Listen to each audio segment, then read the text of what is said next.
श्री शिवाय नमस्तु भयम। दोस्तों, जैसा कि आप सभी लोग जानते हैं कि 29 अक्टूबर 2025 यानी बुधवार को पड़ रही है कार्तिक महीने की शुक्ल अष्टमी तिथि। और दोस्तों, यह वह तिथि है जो कार्तिक महीने में पड़ने वाली सबसे बड़ी तिथि है, क्योंकि यह बुधवार के दिन पड़ रही है और इसका बहुत ही बड़ा और विशेष महत्व होता है। पूज्य गुरु जी ने कहा है कि अगर कभी भी मौका लग जाए और कार्तिक महीने की अष्टमी तिथि बुधवार को पड़ जाए तो आप लोगों को 7 हरे मूंग वाला उपाय तो अवश्य ही करना चाहिए। इन दोनों का संयोग बहुत ही कम आता है। इसी के साथ में गुरु जी ने अपनी शिव पुराण कथा में बताया है कि इस दिन आपको 7 हरे मूंग वाला उपाय तो आपको जरूरी करना चाहिए, क्योंकि ऐसा दिन पूरे साल में सिर्फ एक ही बार आता है। और दोस्तों, आप सभी लोग जानते हो कि बुधवार अष्टमी तिथि का अगर सबसे बड़ा कोई उपाय है तो वह 7 हरे मूंग वाला उपाय है। तो दोस्तों, किस कारण से चल रही है उसका कुछ भी कारण हो सकता है, जैसे पितृदोष हो सकता है या किसी भी तरह का मंगल दोष भी हो सकता है। तो इस दिन आप लोगों को यह का उपाय कर लेना है। ये एक ऐसा उपाय है जिस उपाय को अगर किसी विशेष दिन पर किया जाए तो भाई उस विशेष दिन का जो है वो तो हमें मिलता ही मिलता है, पर हमने उस दिन पर इस उपाय को किया है तो हमें उससे भी बड़ा फल मिलता है, और फल बहुत जल्दी मिलता है, क्योंकि आप इस उपाय को बहुत ही बड़े और विशेष दिन पर कर रहे हो। तो चलिए अब उपाय के बारे में बात करते हैं, लेकिन उससे पहले आप लोगों को यह जानना आवश्यक है कि आखिर यह उपाय किस समय करना है, किसको करना है और कैसे करना है। तो चलिए हम आगे आपको वीडियो में एक एक करके बता देते हैं। लेकिन उससे पहले अगर आप लोग हमारे चैनल पर पहली बार आए हैं या फिर मेरी आवाज आज पहली बार सुन रहे हैं तो हमारे चैनल को सब्सक्राइब जरूर कर लेना और इस वीडियो को लाइक करके कमेंट कर देना। तो दोस्तों, इस 7 हरे मूंग वाला उपाय को तिथि के दिन कैसे करना है, किसको करना है, किस समय करना है और कहाँ करना है, ये सारे सवालों के जवाब आपको इस वीडियो में मिल जाएंगे। और जो ये वीडियो देखेगा भाई उसको 7 हरे मूंग वाला उपाय जरूर करना चाहिए, क्योंकि इस दिन एक हरे मूंग का भी बहुत ही बड़ा और विशेष महत्व होता है। और जब बात आ जाए 7 हरे मूंग वाला उपाय की तो ये सोने पे सुहागा वाली बात हो जाती है और ये एक बहुत ही बड़ा उपाय हो जाता है इस बुधवार अष्टमी तिथि का। तो अब दोस्तों, इस 7 हरे मूंग वाला उपाय को आखिर करना है, सबसे पहले हम लोग वो बात जान लेते हैं। तो देखो, घर की जो बड़ी माताएं बहनें होती है उन माताओं बहनों में से कोई भी एक बड़ी माता बहन इस वाले उपाय को कर सकती है।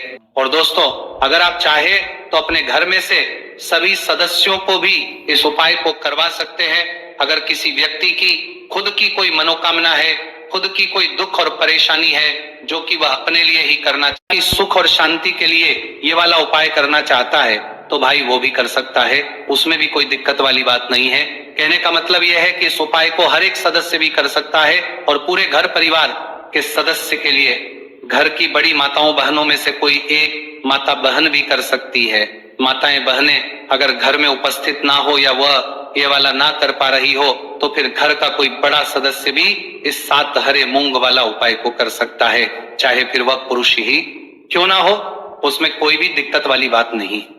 उसके बाद में दोस्तों, जो अगला प्रश्न निकल कर आता है वो ये आता है इस उपाय को लेकर के, आखिर इस उपाय को हमें किस समय करना है, सुबह के समय करना है कि शाम के समय करना है। तो देखो, इस वाले उपाय को आप लोग सुबह के समय भी कर सकते हो और शाम के समय प्रदोष काल में भी कर सकते हो।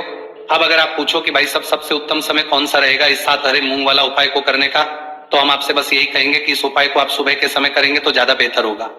बाकी अगर प्रदोष काल शाम के, ये आती है कि सुबह अगर हम उपाय को करेंगे तो हमें कितने बजे से लेकर बजे तक के बीच में करना है, और शाम के समय प्रदोष काल में करेंगे तो हमें कितने बजे से लेकर कितने बजे के बीच में करना है।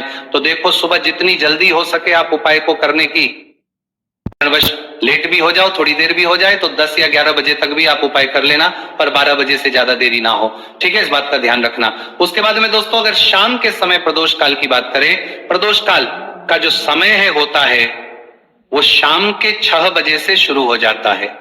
मतलब शाम के 6 से लेकर 7 बजे के बीच का जो समय होता है यह समय प्रदोष काल का समय होता है। तो आप इस उपाय को 7 या 8 बजे के बीच में भी कर सकते हो।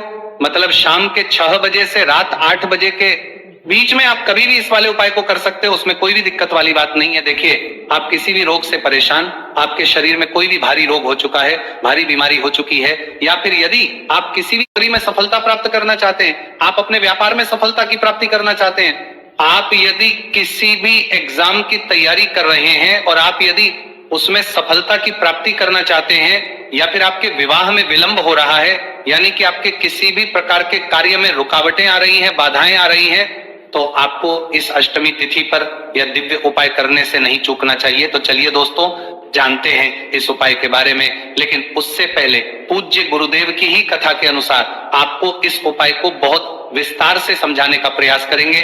लेकिन उससे पहले यदि आप भगवान शिव के सच्चे भक्त हैं तो हमारे इस वीडियो को लाइक जरूर करें। देखिए, पूज्य गुरुदेव ने बताया है कि बुधवार का दिन बुद्धि, ज्ञान और विवेक के प्रदायक देव भगवान गणेश को समर्पित होता है, और जो भगवान गणेश है वह भगवान शिव के सबसे प्रिय है।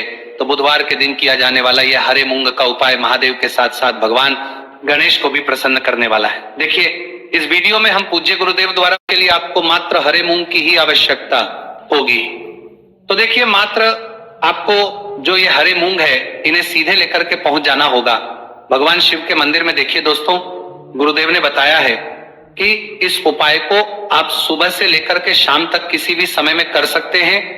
लेकिन यदि आप पास समय है तो आप इस उपाय को प्रदोष काल के समय में भी कर सकते हैं, क्योंकि जिस दिन अष्टमी की तिथि होती है उस दिन प्रदोष काल के समय में साक्षात भगवान शिव शिवलिंग में ही विराजमान होते हैं। इसीलिए आपको पूरी कोशिश करनी है कि अष्टमी की तिथि पर आपको प्रदोष काल के समय में ही यह उपाय करना है। लेकिन किसी कारणवश यदि आपको समय नहीं मिल पाता है तो फिर आप इस उपाय को सुबह से लेकर के शाम तक किसी भी समय में कर सकते हैं। तो देखिए दोस्त, सबसे पहले तो आपके पास जितने भी हरे मूंग, चाहे आपके पास 5 हरे मूंगे, 5, 7, 21 जितने भी हरे मूंग हैं, उन्हें आपको अपने सीधे हाथ की हथेली में रखने हैं और आपको अपनी मुट्ठी के अंदर इन हरे मूंग को बंद कर लेना है।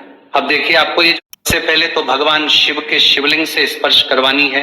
देखिए दोस्तों, आप सभी को पता है कि जब हम शिवलिंग पर कोई भी सामग्री अर्पित करते हैं, उससे पहले हम अपनी मुट्ठी के माध्यम से उस सामग्री को शिवलिंग पर स्पर्श करवाते हैं। तो सबसे पहले तो आपकी मुट्ठी में जो हरे मूंग है, उस हरे मूंग की मुट्ठी को आपको शिवलिंग पर स्पर्श करवानी है, और आपको इस हरे मूंग की मुट्ठी को वर्ष करवाते समय लगातार शिव महापुराण के मूल मंत्र श्री शिवाय नमस्तुभयम या फिर ओम नमः शिवाय, इस मंत्र का जाप करते रहना है। इसके बाद आपकी जो भी कामना है, जिस भी प्रकार के कार्य में आपको रुकावटें देखने को मिल रही हैं, आपके जीवन में जो भी बीमारी है, जो भी आपके जीवन में रोग चल रहे हैं, या फिर आप अपने जिस भी प्रकार के कार्य में सफलता की प्राप्ति करना चाहते हैं, यानी कि यदि आपकी किसी भी प्रकार की मनोकामना है तो उसे आपको महादेव के समक्ष रख देनी है। देखिए, आपको अपनी मुट्ठी को शिवलिंग से स्पर्श रख के ही आपकी जो मनोकामना है उसे महादेव के समक्ष रखना है। तो देखिए,